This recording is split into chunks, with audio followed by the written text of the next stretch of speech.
Hello, everyone. Welcome to this webinar. My name is Erica DiRuggiero, and I'm an Associate Professor of Global Health in the Social and Behavioral Health Sciences Division at the Decolonizing School of Public Health, and also the Director of the Center for Global Health. And it's really my pleasure to introduce this webinar along with my colleague, Dr. Brenda Blackstone, who directs the Center for Critical Qualitative Health Research, also at the Decolonizing School of Public Health. Today's panel is focused on decolonizing global health and the role of critical qualitative research methods. As you've read in the description that we provided to you about this, that scholars, professionals, activists, and many others have advocated for decolonizing global health, which really involves working to redress power imbalances in the field that originated in colonialism. And so we're delighted to have this panel today who will explore approaches relating to the decolonization of global health, but specifically how critical qualitative research methods and the practice of reflexivity can meaningfully contribute towards a decolonization process. So we're going to start the event with presentations from three of our panelists, and I will introduce each of them in a moment. And each will be reflecting on their thesis topics and how their theoretical and methodological approaches contributed to these efforts to decolonize global health. Then I will turn things over to Brenda to moderate the Q&A session, which will be kicked off by two discussants whom she'll introduce. And then you will have a chance to share your questions using the chat function. So before we get started, I'd like to take a moment to acknowledge the traditional territories of the Mississauga of the New Credit First Nation, Anishinaabe, Wendat, Huron, and Haudenosaunee Indigenous peoples on which the Decolonizing School of Public Health now stands. The territory was the subject of the Dish with One Spoon Wombat Bell Covenant, agreement between the Iroquois Confederacy and the Confederacy of the Ojibwe and allied nations to peaceably share and care for the resources around the Great Lakes. We'd like to also pay our respects to all our ancestors and to our present elders. Not knowing where all of you are joining for, I would like to invite all of you to take a moment to reflect on the land on which you currently stand. So just a few notes about how we're going to proceed. We're going to try to address as many questions as possible. Feel free to direct any comments or reactions or questions to any of the individual panelists during the Q&A session using the Q&A function of this webinar. And if you have any questions to share after this webinar, please send them to the Global Health email address, which will be posted in the chat. And it would be our pleasure to help address the questions we do not get to. So it's really my pleasure to introduce three fantastic newly minted PhD grads from the Social and Behavioral Health Sciences program at the Decolonizing School of Public Health. And we're so delighted all three of them took us up on this invitation to share their reflections. So we have three speakers, Dr. Jana Wiggles, who recently defended her PhD and was also a student in the collaborative specialization in global health. Her doctoral work focused on a qualitative ethnographic approach to explore youth participation in sexual and reproductive health policymaking in Malawi. And she is currently working with the Applied Health Research Center at St. Michael's Hospital, Unity Health, as a clinical research specialist on the qualitative research team. She'll be followed by Dr. Victoria Blackwell Hardy, who's a mental health scientist practitioner with interest in global health, qualitative research, cultural psychiatry, and critical and political economic approaches to understanding mental illness and well-being. And she's also a recent graduate from our school. Her doctoral work explored the manifestation and construction of everyday mental distress for women living in Eldoret, Western Kenya. She's driven by her passion for social justice, advancing women's rights and opportunities, and critically analyzing modern medicine's narratives of women's health problems. And Dr. Mariana Duarte, who also recently completed her PhD in social behavioral health sciences, brings to her work extensive experience working on community-based initiatives with academic institutions and non-governmental organizations in Sao Paulo, Brazil, where she helped to facilitate diverse community-based participatory planning processes and also develop successful outreach campaigns and partnerships with public sector and community grassroots organization. And as a community development practitioner, she's had the opportunity to work with community health workers, grassroots, and social justice movements in Sao Paulo. So each of them will have about 10 minutes. And then after that, I'll turn things over to Brenda to introduce our two discussants. So let us start with Jana, and thank you so much for making the time today. We look forward to your presentations.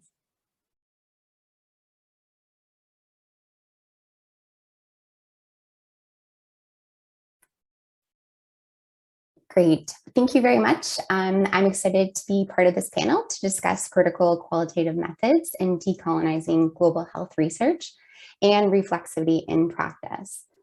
Today, I'll briefly describe my doctoral research topic and context and discuss reflexive practices employed in my doctoral study. I'm happy to discuss the study results and themes generated during the Q&A portion of today's session. My doctoral research aimed to understand the lived experiences of youth participating in sexual and reproductive health decision-making in Malawi, and to investigate the structural and societal factors that inhibit or enable their active and meaningful engagement. The study was conducted in 2017 to 2018 in the capital Lilongwe and 3 regions of Malawi, a country in East Africa that achieved independence from Britain in 1964.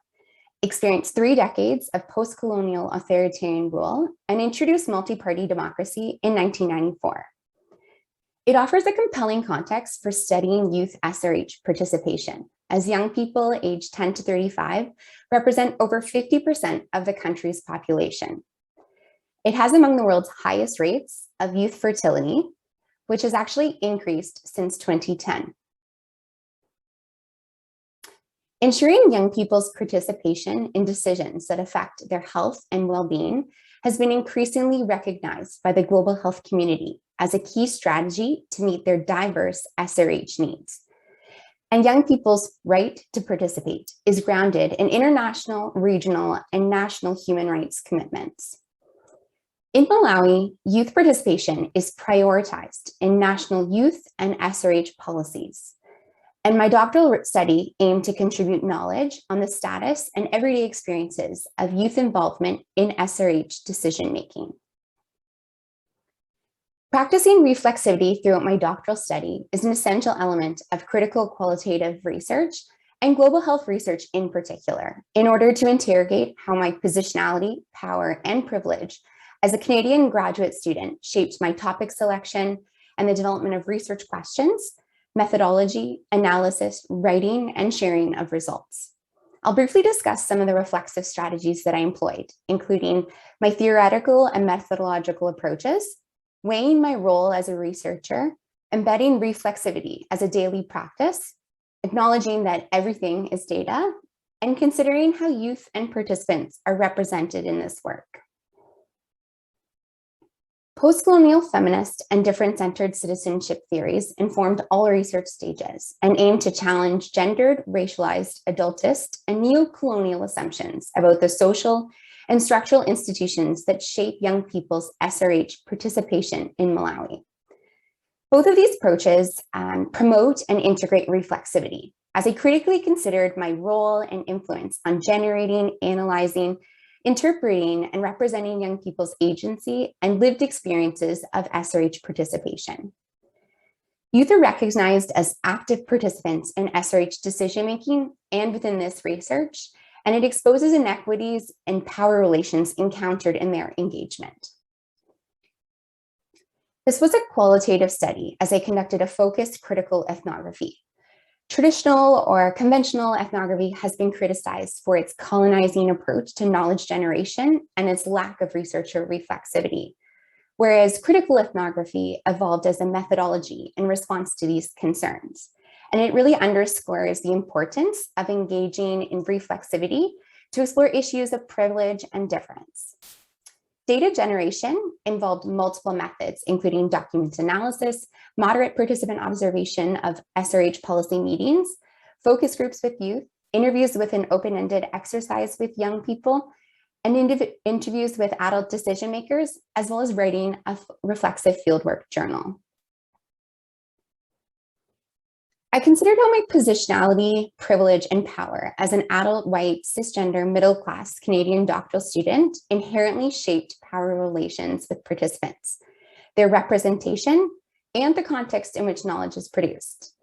I embedded reflexivity as a daily practice to acknowledge my creative presence as a researcher and to identify and navigate power imbalances. I wrote a reflexive fieldwork journal during both my formative and doctoral fieldwork, and also memos and analytic summaries during data analysis. My doctoral study is also informed by almost a decade of global health work experience, including several years working on a UK-funded maternal and newborn health project in Malawi. My experiences attending national and local policy meetings and observing the exclusion of youth was something that I reflected on as I narrowed my doctoral topic and research approach, particularly as it contrasted to the global rhetoric and scholarship that promoted youth participation. For my doctoral work, I was hosted by the Parent and Child Health Initiative, PACHI, a Malawian NGO that I'd worked with previously. My established relationships with colleagues at PACHI also represented a site of informal knowledge generation and exchange, which really deepened my understanding of the topic and context. I also conducted a formative research trip prior to starting my doctoral fieldwork where I spoke to youth and other stakeholders, which really helped shape the research questions, the study design, as well as my understanding of ethical considerations. These experiences demonstrated to me that in critical qualitative inquiry, everything is data. As I considered colleagues' perspectives and my own interpretations of the culture and power dynamics that shape young people's engagement in SRH policymaking. I also recruited a research assistant, Stuart, a young university-educated Malawian, to act as a translator, interpreter, and cultural guide.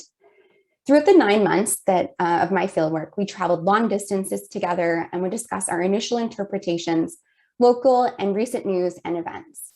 We also shared an office space, and our discussions really helped to challenge and expand my understanding of participants' responses and to situate their everyday experiences within local political, social, and economic contexts. 6 youth researchers were also recruited to support research activities, and I provided basic qualitative training.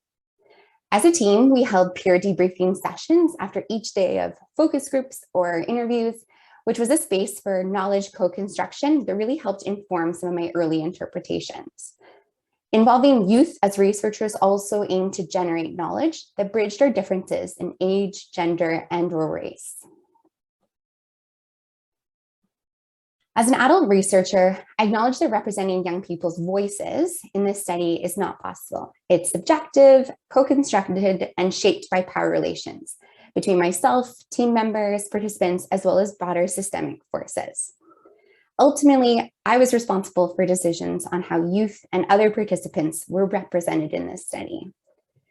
Engaging youth as researchers, recognizing young people and participants as expert knowers and framing myself as a learner, identifying commonalities between us, using arts-based methods, and emphasizing a deep personal and ethical commitment and accountability to the participants, as well as attending diverse informal youth SRH events beyond my formal planned participant observations, were some of the reflexive strategies that I employed to consider my positionality, expand my understanding of the culture of youth SRH activism and engagement, and to identify and negotiate imbalances of power. I also wrote about and considered how many youth and decision makers inquired about my motivation to study youth participation in Malawi specifically, how many asked how youth participated in Canada, and wanted to know what I'd learned and when I would share my findings. These discussions really helped me to push me to weigh my decision to pursue this research regularly And it was also a significant demonstration of their agency, activism, and passion to question and to hold me accountable to help affect change.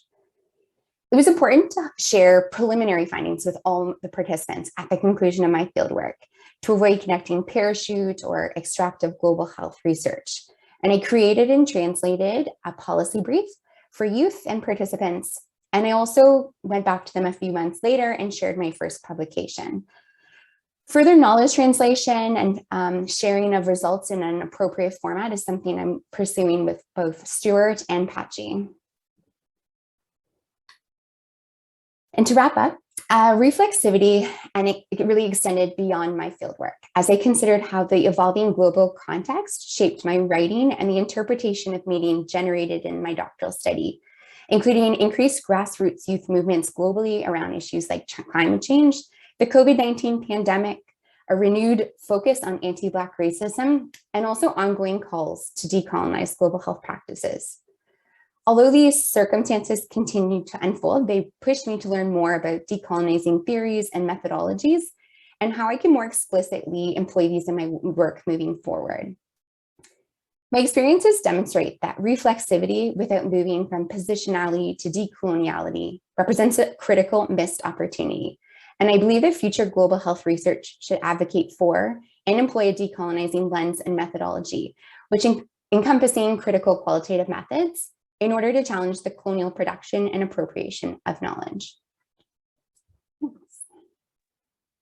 Thanks so much, Jana. I think that was such a rich presentation, really highlighting, I think, the important responsibility that you took in representing youth. And I really appreciated that focus on shift to decoloniality that you identified. And everything is data is a really important reminder, I think. And the ways in which you challenged the construction of the rhetoric that was circulating about youth SRH. So, but I could say so much more, but thank you so much for kicking off this session. Beautifully done. And so I'm going to turn things over to Victoria now to share her thoughts. Thank you. Thank you so much, Erica, and hello, everyone. I'm looking forward to talking with you all about how my theoretical and methodological approaches may contribute to efforts to decolonize global health in my focus on local cultural models, critical social theory, reflexive practice, and collaborative analysis as used in my research. In my talk today, I'll first provide a very brief overview of what my research entailed, although I won't discuss my findings or the implications of my work at all. And then I'm going to move to a more in-depth discussion of my theoretical approach and reflexive practice. I'll then describe some of the more relevant aspects of my methodology and methods that I'd like to highlight today, including impactful methodological decisions with a decolonial intent and techniques for collaborative and cross-cultural qualitative analysis. So my research focused on critically examining dominant models used globally, and in particular, in my case, in Kenya, to understand, diagnose, and treat women's everyday mental distress, also referred to as common mental disorder. I argue that there's a need for a far greater, more fundamental focus on social context, culture, and gender in dominant global health approaches to women's mental health. This research topic was developed in partnership with women and other stakeholders in Kenya, and the chosen study methodology was a collaborative, qualitative community mental health needs and assets assessment enacted in partnership with an all-female, multicultural Kenyan core research team, who I developed very deep and ongoing relationships with under the auspices of the Moi University and the Empath Consortium. The methods we used, well, first I'll say the three research questions investigated. First, the perspectives and experiences of women and community members around women's distress. Second, the primary social determinants of women's distress. And third, community level needs and assets relevant to LGRET women's distress. The methods we utilized included community asset mapping, key informant interviews, focus groups, and organizational characterization interviews. Something interesting about my experience that I should mention at the outset is that I didn't come to a critical qualitative project easily. I had to wrestle a bit to be permitted to do qualitative research within the larger global health umbrella organization I was working with. Western collaborators initially wanted me to do more traditional biopsychiatric quantitative research, for example, comparing the cultural viability of existing screening measures for specific DSM mental health diagnoses in the Kenyan population. But community members and local stakeholders in women's mental health had very different ideas and very different research priorities. So eventually this push and pull led me to both seek over many months many months, eventually led me to both seek new primary research supervision from a Kenyan academic, as well as a Kenyan social scientist who'd be open to the concerns and priorities of community members. So I mention this because many of these early decisions around study design, therefore developing the topic area and research questions with community members, seeking primary supervision by Kenyan social scientists, and pushing for community-based qualitative research were decolonizing in intent. Similarly, the decision to use a community health needs and access assessment as the main methodology with almost 150 participants from multiple community and stakeholder groups may appear odd, an odd choice for an in-depth qualitative project. But as Botswanan scholar Bagali Chalisa points out here in this quote, investigating what communities already know and already have around a health issue is a first key step in respectful solution-focused research designed to explore, reify, and build on existing community strengths. And this is also true for me of the ability to be truly critical about my own health discipline, the global health organization I was working within, and my home academic institution, as I'll discuss next further in the context of my theoretical approach. I explored and drew on numerous bodies of theory in my work. In my use of this diagram, I should also say that I was inspired by my colleague, Dr. Wiggles, who visually depicted her theories as we saw and their overlap in this manner, which I found compelling. So I sought her permission to do this as well. And here I show the approaches, values, and key concepts and thinking tools of the central theories I utilized. Using a social ecological framework as an organizing mechanism, I drew heavily from key concepts and values in feminist theories, including notably Black and African feminisms, and post-colonial subaltern feminisms, and the field of cultural psychiatry to guide my study design and my data analysis and interpretation. All of these bodies of theory fall in the critical paradigm, propose multiple subjective, socially constructed realities instead of one immutable external reality, emphasize social justice, context, and the importance of lived experience, and focus on individuals and their reciprocal connections with their environments and communities, among other foci. Drawing on the critical thinking tools of the social theories depicted here was a fundamental platform that helped me bring an anti-racist, gendered, and cross-cultural lens to my work.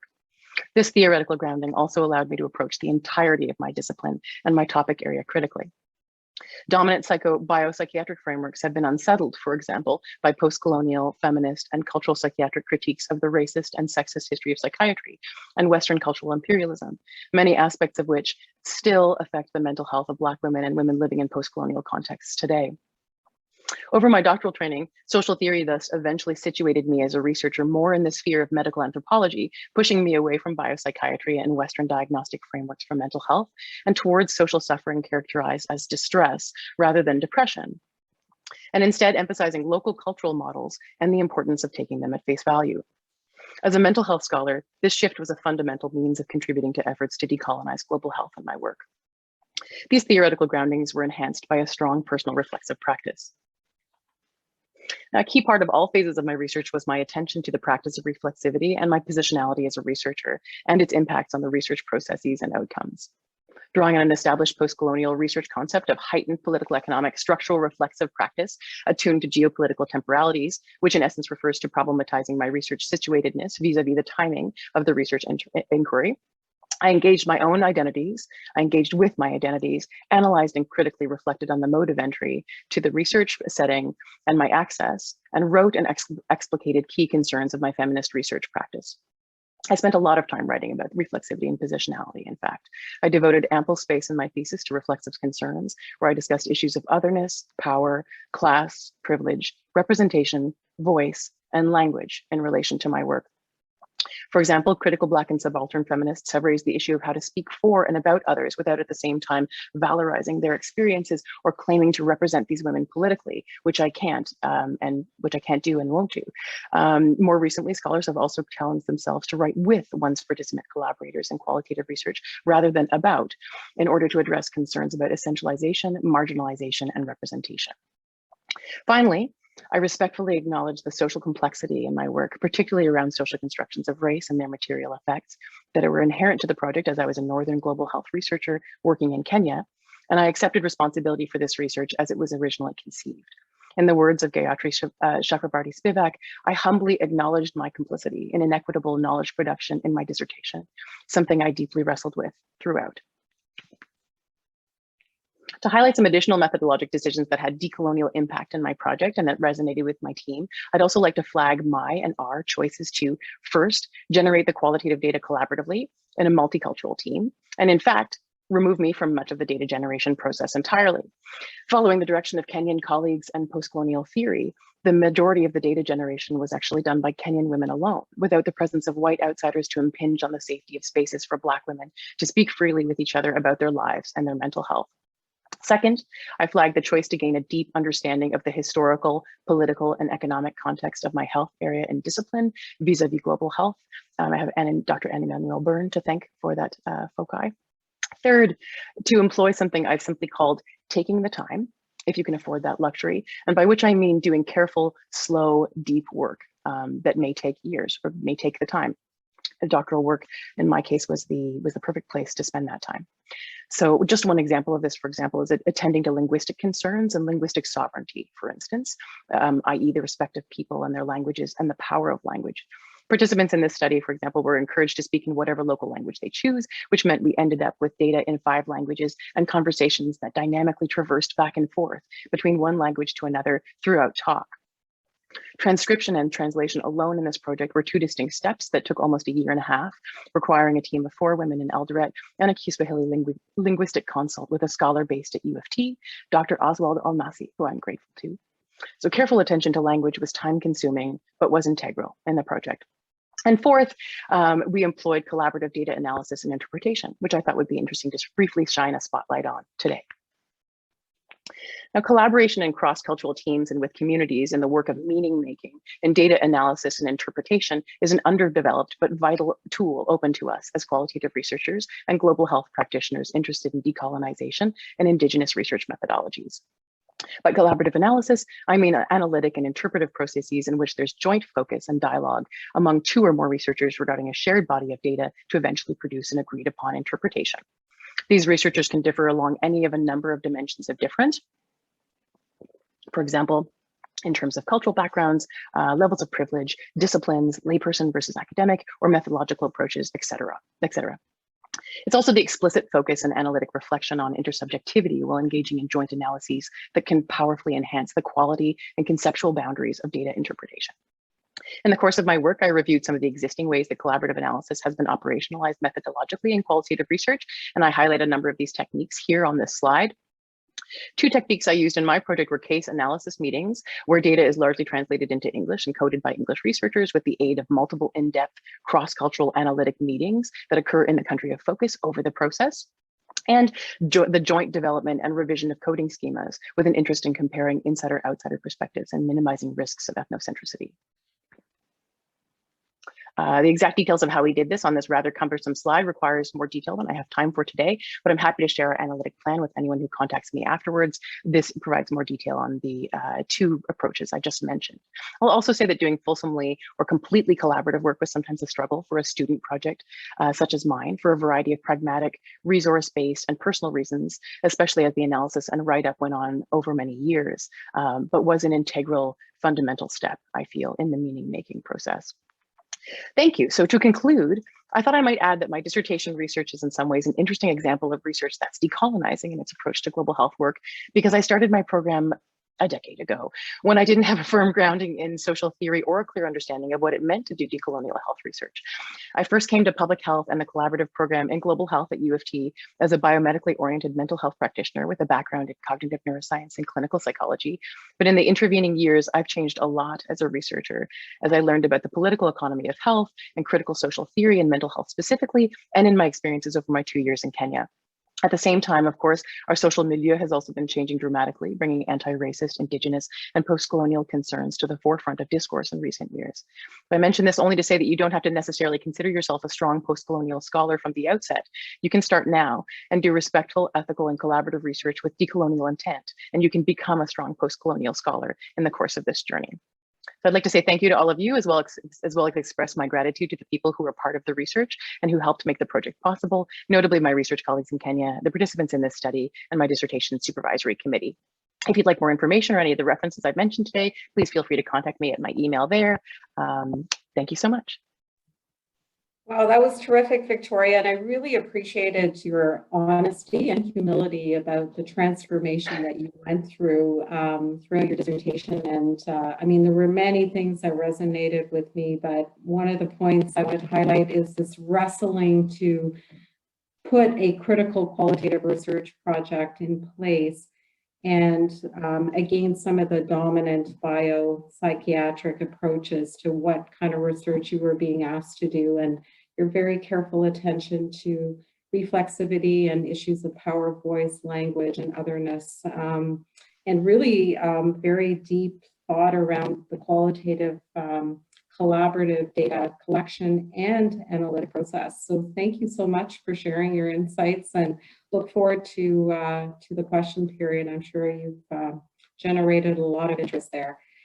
So last but not least in our lineup for the panel is Mariana. So we'll be heading to Brazil next, I guess, in terms of a focus of where your research was taking place. So I'll turn things over to you, and then we'll head over into the question period, and I'll turn things over to Brenda after that. Thanks so much. Hello, everyone. Thank you, Eric and Brenda, for inviting us for talking about our research. This is a great pleasure to be here and talking about one of my passions, which is critical qualitative research, and also, like strategies to decolonize global health and urban health inequities. This is my area, like of expertise. So I'm going to talk about the use of critical qualitative research to examine how the housing movements in São Paulo, Brazil, address urban health inequities, and some insights from this decolonial approach that I employed. Okay. So drawing on critical theory of health inequities and the colonial thought, my study employed a critical ethnography lens to examine how the housing movement in São Paulo address urban health inequities. In addition, this study aims to examine how members of the housing movement understand urban health inequities and what strategies they employ to address them. It's also discussed what insights the housing movement generates to inform public health practice. Now I'm going to talk a little bit about the context, the Brazilian context. Before, let's think about like the colonized lands. So the political and economic interests of oligarchy elites in colonized lands are clearly aligned with the interests of Western elites and transnational corporations. We see this phenomenon everywhere, like South America, in the global South. So in Brazilian cities, coloniality operates through the privatization of public services, alliance between public and private sectors, economic tax incentives for transnational corporations, real estate speculation, revitalization and gentrification of central areas, commodification of urban lands, and spatial exclusion. So this alignment also shapes the formulation of laws and public policies, the investment of resources and infrastructure, creating an uneven development. This explains the lack of urban resources for health, such as adequate housing, employment, transportation, sanitation, and basic infrastructure experienced by most of the participants in my study when they were living in peripheral neighborhoods in São Paulo. The study suggests that the housing movement has contributed itself as a credible participant in the process of resisting uneven urbanization and peripheralization of the urban poor. By combining different types of knowledge, expertise, and resources with different actors and institutions, they influence national and local urban and housing policies that benefit socially disadvantaged groups. As a result, I argue that the housing movement is tackling the effects of coloniality and its negative impact on urban development, challenging urban health inequities and contributing to create a healthier and more equitable society. I employ a decolonial thought informed by the modernity, coloniality, decoloniality perspective, which seeks to analyze the impact of that coloniality, modernity has had on the construction of power relations, historical identities, collective subjectives, knowledge production, and political, economic, institutional arrangements in Latin America and worldwide. My use of the colonial framework to underpin this study was motivated by a desire of employing analytical tools that take in consideration of the effects of colonialism and the contributions and implications of knowledges, histories, and experience of subaltern groups. I believe that modernity, coloniality, decoloniality perspective offers an invigorating discussion on the alternative types of knowledge, struggle, and resistance that are emerging in the global South and other sector capitalist societies like Canada. And the potential that social movements and subaltern groups have in challenging social order and creating alternatives that go beyond economic globalization and neoliberalism. I also believe that any critical analysis and recommended strategies to tackle health inequities in any country, region of the Global South should consider the effects of colonialism on the production of knowledge and perpetuation of social inequalities. In my study, I also used some concepts and ideas from social inequality in health theories to make sense of the narratives of my participants. For example, political economy approach helped me to discuss how social political economic aspects operate and intersect, producing or exacerbating urban health inequities. It also helped me to expose the social conflicts and exclusions that are inscribed within Brazilian society, and the role of the state in produce or tackling urban health inequities through policies and allocation of resources. And psychosocial theory helped me to explore how social structure, social inequalities, and lack of control over life affect the psychological well-being, influencing health and illness. In ecosocial theory, a social epidemiological approach proposed by Nancy Krieger helped in illustrating how societal context, social class, gender, racial inequalities, and the ecological context become biologically embodied. The study employed different data collections methods like participant observation, individual interviews, go-along interviews, which consist of informal guided visits. I went with participants in their neighborhoods. We walk around and talking about urban health inequities, infrastructure. Like they show the place where they lived. And I use those methods now, also like a reflexive journal, field notes, and social demographic questionnaire to enhance the credibility of the qualitative data and ensuring accuracy of the description of the participants. I was engaged with participants through the field research activities, so I went to weekly meetings, like workshops, demonstrations, events, plannings. And I also created a reflexive journal, as I said, to keep a record of data and methodological decisions in a way that another research could examine both the process and the products of the study. I also kept the field notes to describe and link data to the context in which the data was generated. Talking about reflexivity. So as a critical research, I recognize and acknowledge my privileged position as a middle-class researcher who lives in Canada. My positionality has inevitably had an impact on my life and on my opportunities, including my academic trajectory. However, I'm aware of the power relations that permeate class, education, and race relations between the researcher and the participants, and I acknowledge this in my research. For example, I sought to conduct the interviews in a location chosen by participants in this study. The interviews and go-along visits were set up on dates and times that were convenient for participants. Before this research activity started, I spent time chatting with them about amenities and even revealing some aspects of my background and identity. During the interviews and go-along visits, I avoided using formal theoretical language and formulated clear questions to help participants comprehend my questions and feel comfortable to share or not their perceptions, experience, and worldview. Another example, my initial plan was to offer 6 participants the choice to take me on a go-along visit, you know, those guided visits, in order to discuss and compare the urban health inequities with those found in their current neighborhoods.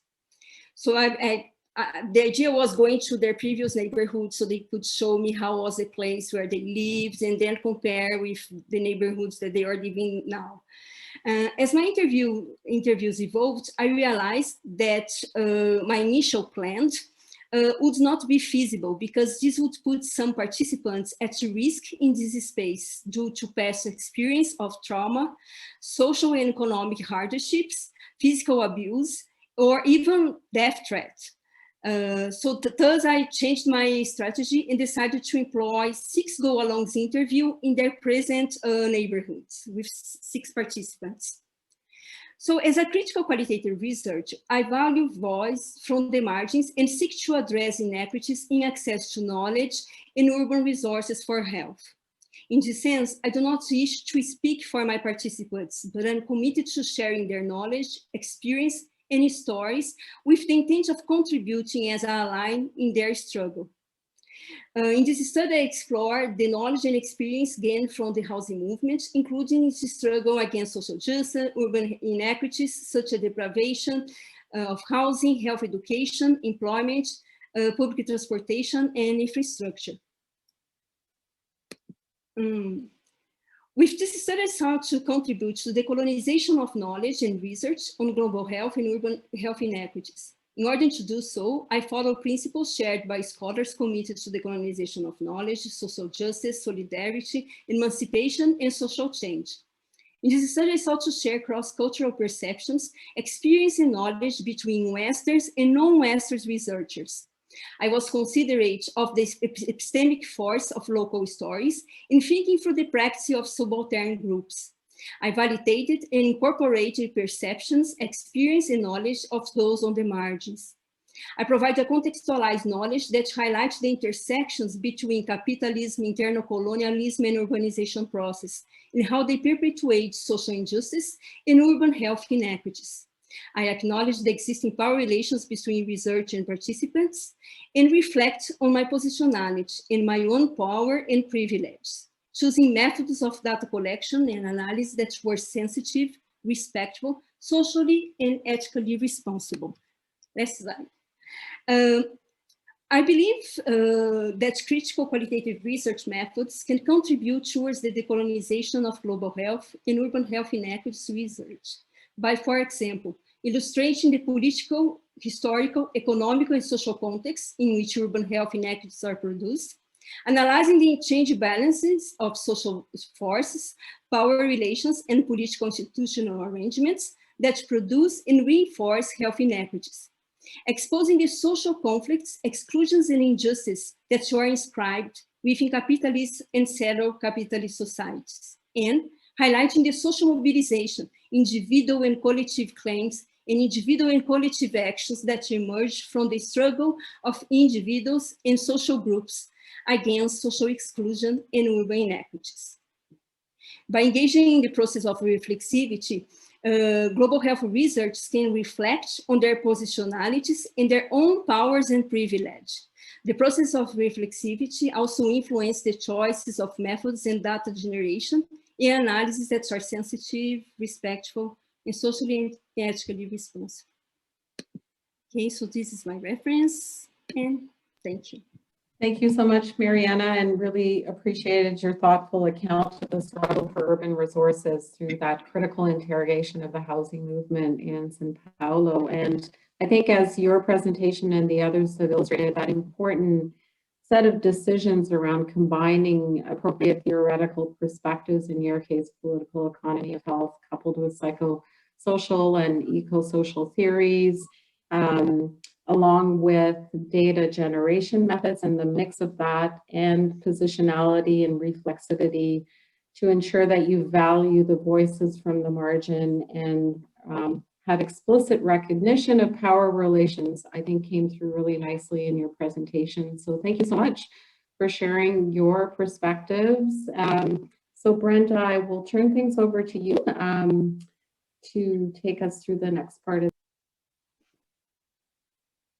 Great, thank you. Yeah, so as you know, my name is Brenda Gladstone. I'm the director of the Center for Critical Qualitative Research, which we affectionately call CQ. And I hope you can see by the presentations that we've already had so far that, and as the director of the center, I'm really excited to see that we're in such good hands with the development of the next generation of critical qualitative researchers in this situation, working in the global health context. So without further ado, I want to just say that for the next portion of today's discussion, I'm going to introduce our discussants who've been invited to respond to our panelists. And then I'm going to invite our panelists to respond to what they hear from our discussants. So it's a bit of an interesting sort of choreography between us all. And then I'm going to open up the discussion to all of you who are out there waiting patiently to ask your questions. And I see many of you are already starting to use the Q&A function. So I would encourage you to continue to do that. And if you want to uptick the questions that you hope that we get to most, then you can actually do that in the Q&A tab as well. So without further ado, let me welcome Ifrah Abdahali. I hope I said that right, Ifrah. We've never met before, so I'm really looking forward to hearing from you. Ifrah is a PhD candidate in the Social and Behavioral Health Sciences Division at the Blackwell School of Public Health, and also a student in the collaborative specialization in global health program. And Ifrah's thesis is entitled "The Road to Racial Reckoning, Tracing the Emergence and Development of the Toronto Action Plan to Confront Anti-Black Racism from 2011 to 2021. I'm also going to introduce you to our second discussant before we let them speak, Bernice Yanfil. Bernice is also a PhD candidate in the Social and Behavioral Health Sciences Division at the Blackwell School of Public Health. Bernice is in the collaborative specialization in global health, and Bernice's thesis examines Ghana's school feeding program as a site of discursive struggle. So welcome to you both. You both have 5 minutes to respond. We did set you a couple of questions, but you're free to go beyond that. So we've asked you to think about the panelists and what they've had to say about social theory, critical methodology, and their own reflexive practices in relation to the work that you're planning to do for your doctoral work. So we're really excited to hear from you. Ifrah, over to you.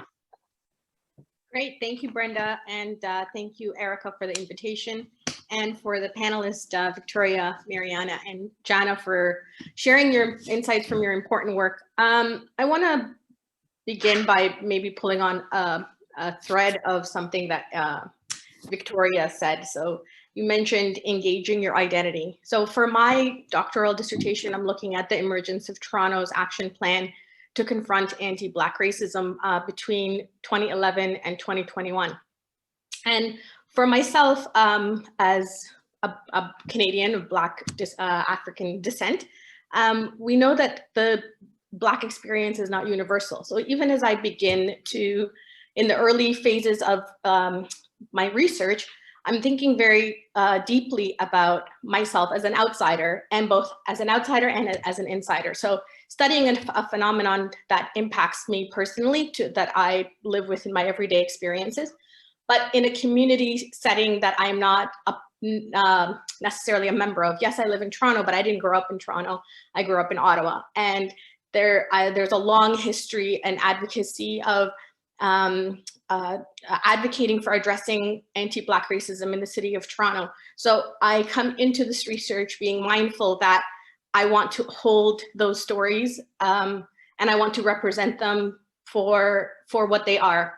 And so I'm mindful of myself as the outsider coming in and sharing people's, like, a long history of people's stories. The second piece is, that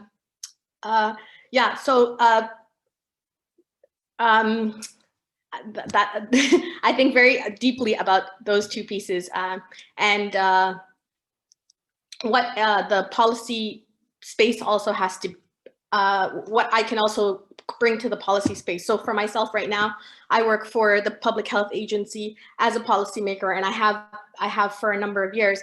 And that's also something that I think through as I bring voice to the design of my study, because I also don't want to approach it from the perspective of a policymaker. I do want to be able to study the phenomenon, interacting both as the insider in policy and also outsider researcher space. So these are things that I very deep, like I'm thinking already through now, and how the use of my social theory, which I look at critical race theory, how I will be able to use that lens in looking at policy phenomenon, particularly addressing agenda setting. So this is some of my, and this is really early thoughts. So I just want to say thank you again for the opportunity to share those, and maybe I'll pass it on to Bernice.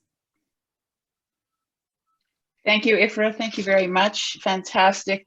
So much to discuss there.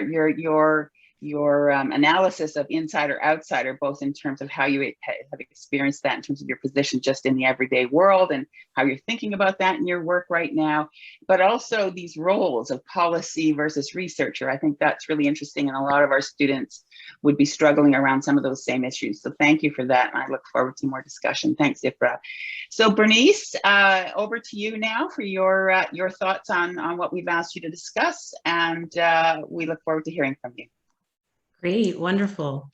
So thank you so much to the panelists. I found those conversations and presentations so enriching and very thoughtful. So thank you so much for your comments and for your presentations. So I was particularly struck by your comments, Victoria, related to acknowledging your complicity in inequitable data generation and the particular methodological decisions you took with a decolonial intent. I'm really hopeful that in our larger group discussion, we have a chance to kind of break that down a little bit more and discuss further. And I really appreciated your comments, Jana and Mariana, related to the importance and use of a reflexive journal. So in my own work, my research focuses on discourses of food security within school feeding programs in Ghana. And I'm seeking to use post-colonial theory to guide my research. And this has involved asking myself very difficult questions, such as whose post-colonial theory, as in which scholars and which voices am I engaging with to inform and animate my work, and how do those decisions open up or constrain opportunities for interpretation and understanding. So in my research, I find the issue of the bilingual nature of the data that the study is generating, both culturally and linguistically, as a particular pertinent issue that I continue to wrestle with. And I can relate to the presenters as well as Ifra, who discussed this notion of the role of an outsider and some of the challenges and that poses and the questions it raises. So though I'm of Ghanaian background myself, by my research participants, I'm often referred to as a foreigner from abroad, et cetera. And in me, these conversations have perhaps helped unearth a sense of a lack of rootedness, in that as a Black woman, I'm neither fully at home here in Canada, nor am I recognized in my ancestral home. And this chasm between me and my research participants is made even larger due to the pandemic and constraints that it poses related to travel and the ability to immerse myself in the context to the extent that is possible. So how am I navigating some of these challenges? So as discussed by our panelists, I'm also working with local institutions. I'm currently working in partnership with the Kwame Nkrumah University of Science and Technology, and have a research assistant based in Ghana, Melody, who's helping me undertake this research, including through providing both linguistic and cultural interpretation where required. However, I recognize and seek to continuously reflect on and remain attuned to the way these partnerships that I have are undergirded by power dynamics and inequities.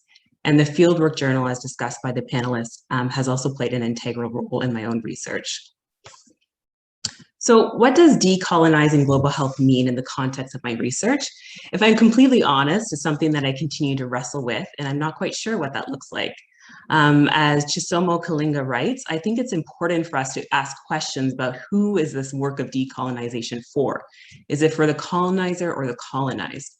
And as global health scholars, as global North scholars, we can be well-meaning, but we can still continue to reproduce, and as she writes, replicate epistemic injustice. So what is the way ahead? And I'm looking forward to a fruitful discussion. Thanks so much. Thank you, Bernice. Fantastic. So many points to pick up on there. I love the fact that you picked up on what Ifra had talked about in terms of your status as an outsider and how really ambiguous that can be. And then, you know, of course, from that, the next question is, why does that matter in terms of thinking about your research? So you really raised that quite nicely. So I'm going to invite all the panelists to come back on screen so that we can see each other. And unmute so that we can talk with each other. So we have 5 minutes before we open it up, 5 minutes or so before we open it up to everyone who's attending today. So I invite the panelists to respond to anything you've heard from either Ifra or Bernice. I can go for it. Please, please, Victoria. So much. Thank you so much, Ifra and Bernice. Amazing comments. And thank you for flagging a couple of things that I talked about. I'm really excited to see your research as it unfolds and read more of the things you guys write. It struck me that I should say something about the insider-outsider dynamics that you may wrestle with in your work. That is both a source of, as you described, you mentioned this, Bernice, a source of potentially pain and distress, social, existential, you know, feeling a sense of being an outsider in multiple contexts and perspectives and having to sort of step a toe in all those different worlds. I can't even imagine the complexity that you'd experience. And at the same time, I'd like to say that that's probably, at least in my reading of the field, it's going to be a place of real richness, analytic richness for you guys that I think would be it's going to be extremely exciting. The papers I've seen that delve into that are, I'll point you to some at the end of my comment, but the papers that I've read that sometimes resonated with me the most were feminist, post-colonial feminist researchers who are both insider and outsiders in a way that the rest of the panelists, or like at least myself, I'm speaking for myself, I'm not. I'm a outsider, but the richness the analytic richness and the complexity and the emotionality that can come along with having a toe in both worlds and speaking to multiple different types of experience is, I think, really incredible. I think I would point you to post-colonial feminist subaltern geographers. It's a really interesting body of research out there done by feminist geographers, many of whom are from Bangladesh, India. Those are some that stand out, some of the women that were the most impactful for me in my work. Risha Nagar, Farah Sultana, Farah Ali, a couple of different people stand out there, and they're fantastic. There's also a really great paper, I forget the author now, but I can send it to you later on if you're interested, specifically talking about what you guys mentioned, Ifra and Bernice, in terms of this insider-outsiders distinction. It's called Finding My African Identity, and it's by a woman who is Kenyan, but she lives in Australia. She's an Australian Kenyan, and so not quite Australian, and experiences racism and different, aspects of social complexity in her home context, but then also not quite Kenyan. And so it's a very interesting depiction of how she sort of straddles those worlds. And I could send that to you later if you're interested, because I forget the author at present. Thank you, Victoria. Anybody else want to respond? And I invite the discussants also. Mariana, please. Yeah, Mariana? I was just thinking about what Bernice said about what is the colonial global health, like how decolonize global health. And I always think about the global health research in the global south that never, most of the time, doesn't mention colonization, doesn't mention the effect of, like colonialism. So I think it's one thing that's very important, it's provide context. I think this is something that critical qualitative research can do very well. It's like providing context, like showing, at least in urban health inequities, how social, political, economic aspects, historical aspects, how colonialism, how they operate, they intersect, producing, like in my case, in my field of research, urban health inequities. So this is, I think, is something that's very important when you talk about the decolonizing global health, provide this context. If you're talking also about critical qualitative research, the power of context so people can understand the roots of health inequities, for example. If we're talking about the decolonization of global health, the role of colonialism in producing health inequities, for example. I think this is one thing.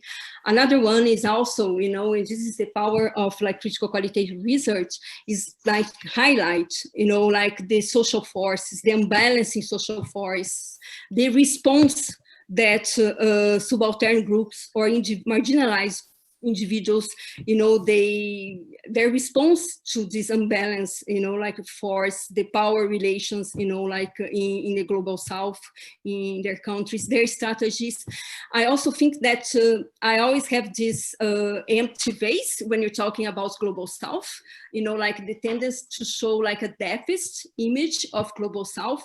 And I think the colonial thought also needs to be committed in show the actions, the strategies that marginalized groups they are employing to overcome the effects of colonialism. I think this is something that's also important to take in consideration. And again,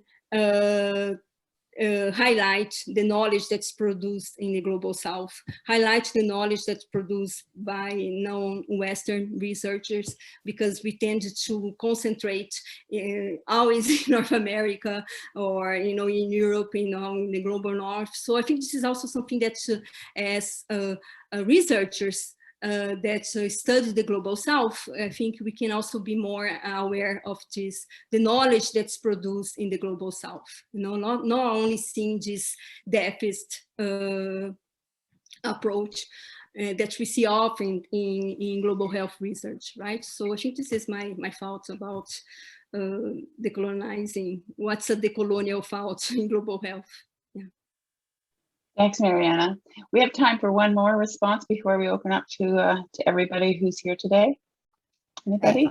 I'll jump in. Thank Jana. you, Bernice and Ifra. I think those were really exciting comments and exciting to hear more about your work, which I've talked with both of you about it in the past, but to see how it's progressing. Just a kind of a thought that came to mind when Ifra was talking about the idea of engaging with your identity from Victoria's presentation. And I think something that kind of resonated with me and that kind of came out as I was writing was something that I realized that some of those identities are rather fluid. For example, I, as an adult researcher working with youth, often identified myself as an adult when working with young people, but it really depended on in the context and who I was working with. Often also working with policymakers and speaking with policymakers, I often tended to feel much more youthful and less experienced. And so I think that it kind of talks about how those are both really dynamic, kind of those social identity as you're doing that research is really dynamic and fluid in nature. And I think that that was something that I really started to understand better as I was writing and exploring that a bit more. And also, I think in response to Bernice's comment about, what and who is decolonization for, I think also thinking about how and how to do that in practice is really a challenge. And I don't have any great answers, but I think there's a lot of really interesting scholarship that's been coming out in the last, year or so, even to kind of look at how in practice we can work at decolonizing global health. And I think some interesting work from Samuel Oti coming from some Kenyan scholars is, looking at, African movement and decolonizing movement, saying, although a lot of people are talking about that it's mostly global north researchers that are pushing for decolonizing global health work, it's also there are Southern voices as well. And I think we need to acknowledge that and read more about what they're suggesting. And some of the comments is more, adopting a common sense approach of looking at, how to address, systemic bias and discrimination in hiring practices, how to ensure improved funding opportunities for scholars in the global South without being tied to funding to institutions in the global North. And those are just a few examples. I'm just interested to see how that kind of scholarship emerges and evolves, but just as a kind of a thought process of, it's both what and who, but also how, I think is an important question we should ask. Thank you, Jana. Thank you very much. I'm going to open it up now to our audience and invite you all to stay on camera because you may have responses if they may be directed to all of you or somebody specifically. So our first question, it comes from Rebecca, who asks, I'm interested to know if any of the panelists experienced a time in reflecting on positionality when you questioned if you were the best or appropriate person to do this research and research in this context. And if so, how did you manage that? That's open to any of you. I'll jump in and say yes. yes, yes, throughout. Oh God, my reflexive concerns around positionality. Brenda knows this because Dr. Gladstone was on my committee. Almost derailed me multiple times in my research process, and may actually stop me from further seeking a career in global health as I now enter the workforce and as an academic. So yes, I remember my PhD defense when I was defending just a few months ago. One of the questions I was asked was, you talk so much in your dissertation about the reasons why you're not the appropriate you spend so much time in your doctoral work and in my writing, and really a lot of time in my doctoral work talking about how I'm not the right person to be doing this. There are major hindrances, major theoretical and decolonial concerns that are at the forefront. I shouldn't be doing, because again, my project started a long time ago, and I've grown a lot as a researcher and grown into a sort of more post-colonial space. And so that was a very awkward experience for me. And also an awkward experience being a white Northern researcher doing research with Black women and focused on Black women's health. It was very complicated. So anyway, in my defense, I was asked, what about you makes you the right person? Again, Victoria, you spend so much time talking about how this was problematic, but what about you makes you the right person to have done this? So, and I had trouble answering that question, to be totally candid. I had trouble answering that question in my defense. So just as a cursory initial response, yes, I still doubt I'm the right person. I still wrestle with having, respectfully made the best possible theoretical and conceptual moves to highlight and lift up my participants and my colleagues and my team members. And it's complicated for me. So yeah. Thank you, Victoria. Jana? Yeah, I can say I absolutely echo Victoria's sentiments, and that it was, I wrote down absolutely every day. But I think it was something that I often considered, and whether I was doing more harm than good, and whether, in that space. And I think that was something that really guided my reflexivity and my writing, and to try and not do that, and to do, really sound ethical research that was doing my best to showcase young people's lived experiences of participating. A few scholars that I drew from, both from the global north, but also African scholars. But just to speak to one, Catherine Banner in University of Windsor wrote a really interesting article about her work as a grad student in Kenya.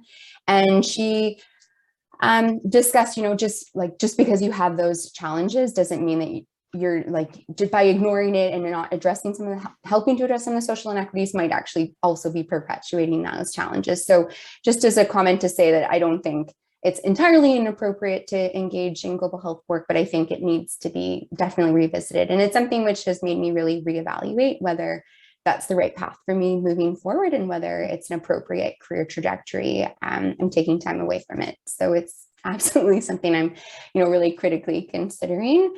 Yeah, and I just think that, something that I'm open to, discussing further and to considering. Oh, Brenda, I think you're on mute. Thanks. Anybody else want to respond before we move on to another question? This can include you, Ifra, and Bernice as well. Please don't feel you can't respond to what you're hearing. Mariana? Yeah, quick answer here. I think I also, I was wondering if I was the right person. Actually, I thought that my participants, the participants of my study, were the right people to write about their experience, right? But I think my desire to tell the story, to employ the colonial thought and see what's going to take me was bigger than, any doubts that I had, and also thinking about make this bridge between popular knowledge, lay knowledge, and academic knowledge, and between global south and global north. It was something that was my big desire. So this was bigger than anything.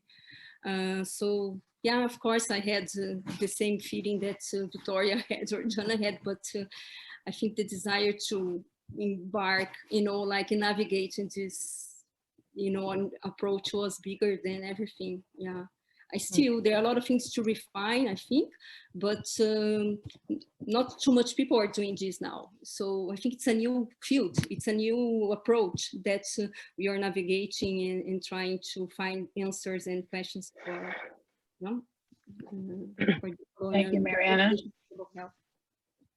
Thank you. Ifra, do you want to make a comment, and then Victoria, and then maybe we'll move to the next question. Ifra? Yeah, so I'll just say quickly for myself, do I ask myself if I'm the right person? Absolutely. In my sort of work role, so I worked as a policy analyst for the Mental Health of Black Canadians program for the Public Health Agency of Canada. So in that role, my job was to build the evidence, to expand the evidence base related to the social determinants of health and mental health for Black Canadians. And in that role, I came, it's very evident that there's just so many knowledge gaps that exist in the Canadian context. And we often draw on American evidence to substantiate the claims of anti-Black racism in the country and in Canada and health equity issues.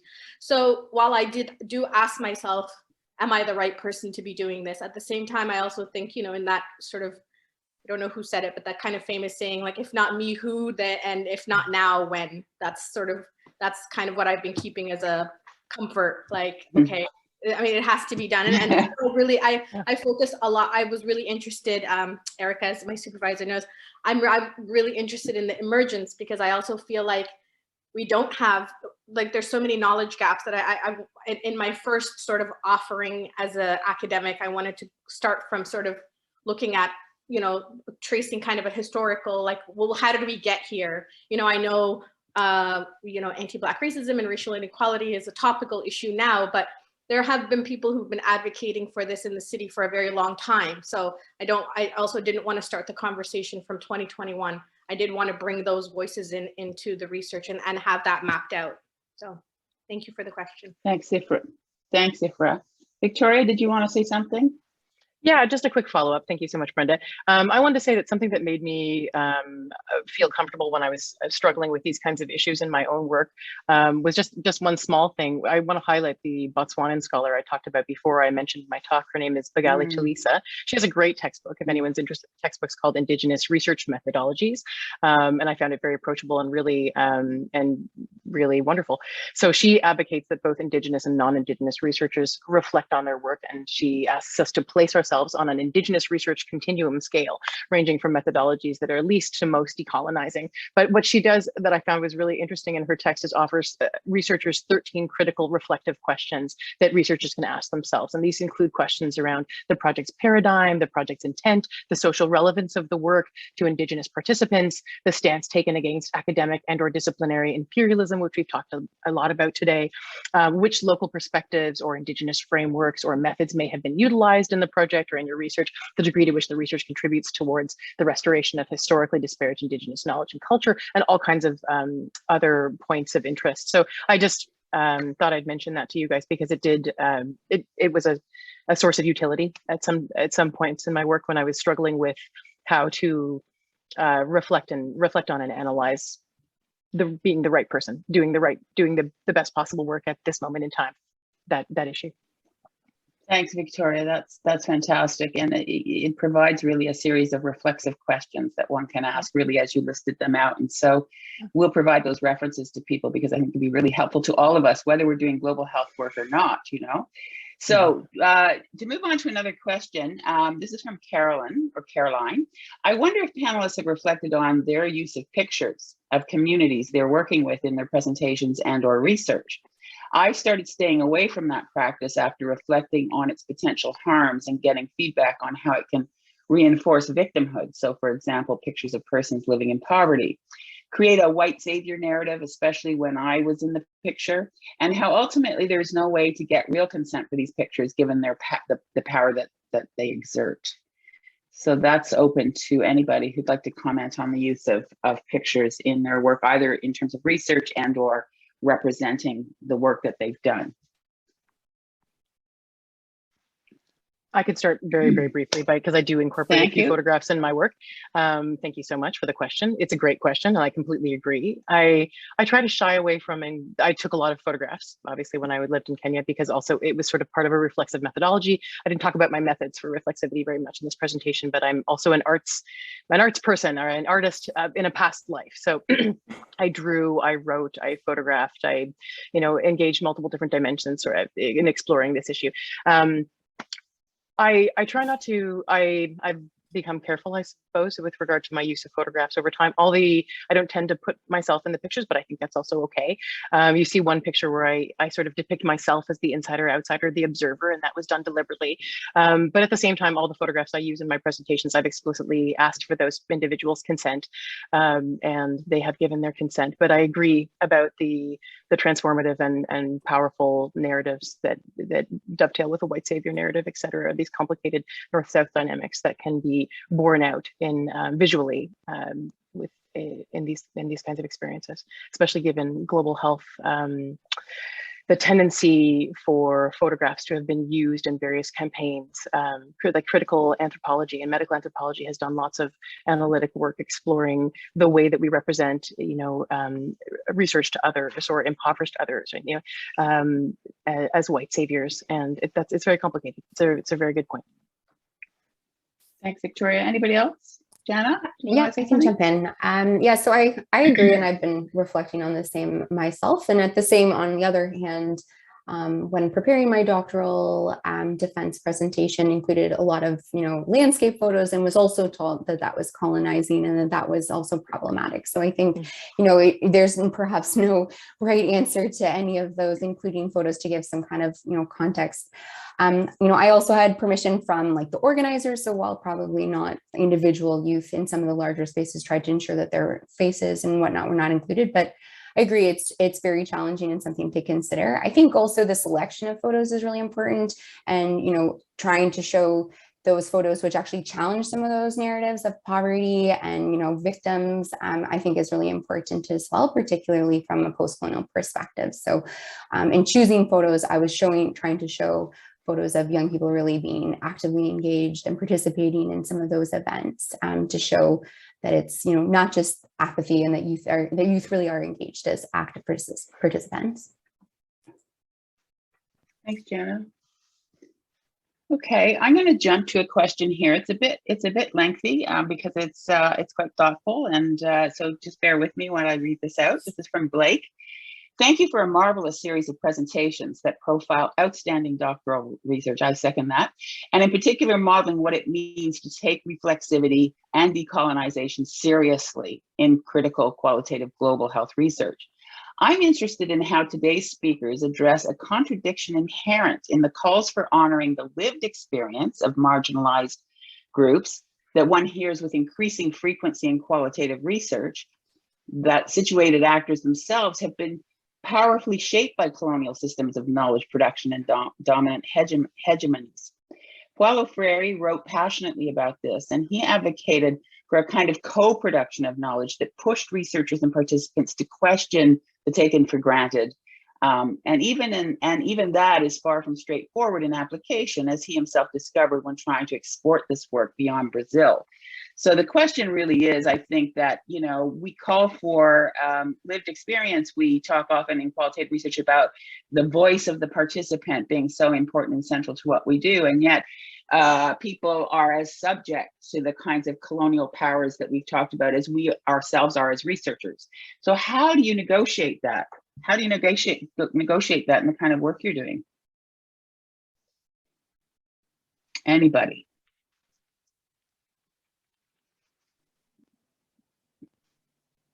I can speak a bit. I mean, I think I came to a similar kind of tension and contradiction in some of the work. There's a lot of critiques of human rights participation as kind of a neoliberal perspective. And so, even within my own work, although it appeared that a lot of participants really emphasized the importance of young people's engagement in reproductive health, I think it was also spoke to some of those, dominant knowledge and, something which is really already ingrained in a lot of just it's really widely promoted. And I also really talk about some of that rhetoric in terms of even gender equality, and try to kind of expose some of those disconnects. Almost everyone that I spoke to, advocated and said how important gender equality was in ensuring young people's participation, yet, in the same conversation would say something that was definitely inequitable, and, challenged those kind of dominant narratives. So I think it was something I struggled with. I'm not sure whether it was entirely impossible to avoid and to really truly say what the lived experiences were in those circumstances, but I did try to showcase those tensions of, how those dominant paradigms and kind of discussions really probably ultimately did frame a lot of what youth and other participants were talking about. Thanks, Jana. Anybody else want to respond to that question? Just have a couple of minutes before we have to move on. Okay, I have another question here. Given the concept of decolonizing global health and how it's gaining ground in the global north, what can we do to ensure scholars from the global north don't take up too many seats at the table? What actions would you recommend to ensure the power dynamic doesn't remain the status quo? And we'll finish with that question for today.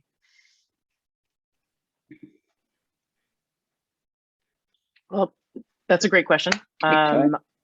I'll start by saying that the organization that I worked with, the AMPATH Consortium, a large-scale academic medical collaboration that's mostly American. U of T is the only Canadian school, and there's quite a few American schools that are part of the consortium, and it's linked to Moi University in Kenya. It's a major, the major relationship is between Moi University and Indiana University in the States, and it's derived from the early 80s. It's an HIV/AIDS surveillance data collection network, and then has expanded to all different types of aspects of health in the region. Anyway, all that to say that they have a very, for example, they have a very strong, despite my misgivings sometimes about AMPATH or about other global health organizations, and there are some and there are many, but they have a very strong history of reciprocal connections. That not only do reciprocal connections in the sense that students who are trainees, white Northerners, or not white Northerners, but Northerners, privileged Northerners who travel to other contexts around the world, every student that travels to Kenya, for example, in this specific collaboration, Kenyan students are then traveling to America. Less often to Canada and to U of T, but certainly traveling to the States and to Indiana University are being offered the equal funding and equal opportunities and scholarships, opportunities for research, opportunities for medical training. Again, complicated given the umbrella organization and then the biomedical stance on their lens, which is not exactly decolonizing, but then at the same time isn't decolonized. It is in some ways. Anyway, they offer reciprocal training opportunities, and moreover, all the students that go to Kenya to work with AMPATH have to contribute in a variety of ways that sort of detract from the drain on the system in Kenya and at the Eldoret level, at the Moi University level, that we incite, because of course a PhD student such as myself, I did very lengthy research that went, extended over many years. I tapped the resources of a variety of Kenyan profs and people that I wanted to meet with and people that I was engaging in my research, and that took a lot of their time and resources, and these profs were already very stretched and already incredibly busy. So the students who go to AMPATH and students who are traveling to Kenya to do work with this collaboration are mandated to do other things that reduce our impact on the system. So, for example, I taught 4 classes while I was there at Moi University, and we're not paid for that work, which is reasonable and totally fair. But we are contributing, so we're giving back in whatever way that they ask. And so I was requested to teach a number of classes and take off some of the load of some of the other profs, and that was my pleasure, and also a training opportunity for me, of course. So there's, anyway, just some examples of ways in which that collaboration felt a bit more reciprocal. Thanks, Victoria. I'm sorry, I have to cut us off here. It's the worst job of the moderator. I'd like to keep going, but we do have to spend a bit of time closing. First to say, I invite Erica back on so that she and I together can close the session for today. And I just want to thank, first of all the panelists and the discussants and Erica for this opportunity to work together to talk about decolonizing as a term, because the Center for Critical Qualitative Research is thinking a lot about this. In fact, we're doing some work right now on how to decolonize our curriculum with all the attendant difficulties around what does that actually mean to do that, and why are we doing that, and whom is that for, as Bernice actually nicely raised.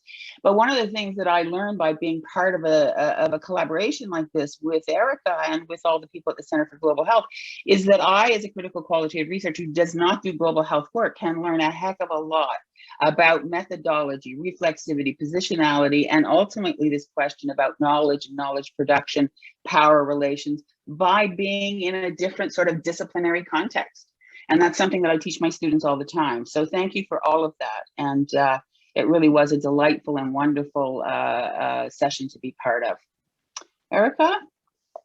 Well, I think you said it very nicely, but let me just echo my thanks to all our panelists and our discussants for your very reflexive, no pun intended, commentary on very, very, I think, deeply challenging topics. And I echo Brenda's point about the importance of problematizing these. I'm going to use this quite deliberately, these new buzzwords that are actually emerging. And so what do we really mean by decolonizing global health? Research, policy, and practice, and their intersections. And what I thought came through really beautifully in all your presentations and commentary is how the kinds of choices, the deliberate choices that need to be made about theory and how theory intersects with different methods, the context within which that research is undertaken, with whom you're doing that research, you know, that collaborative nature, and really problematizing with whom you're collaborating. And I could say far more, and that insider-outsider role, or roles that you each play, I thought was, you know, really deeply enriched this conversation. And I suspect this is only the beginning. And so thank you so much for helping us realize, which I think is the first of many conversations on these issues, and for excellent presentations and commentary. And I would just repeat something that Brenda said earlier in this discussion, and that is the future is in very good hands with scholars like all of you who are thinking deeply about your practice. And so thanks so much for sharing your perspectives. And thanks to all the participants for joining, and a special thanks to the staff, in particular Vadim behind the scenes, who make these webinars go so smoothly. So thanks so much. Thank you. Thank you. Thank you. Bye, everyone. Take care. Bye. Bye, thank you.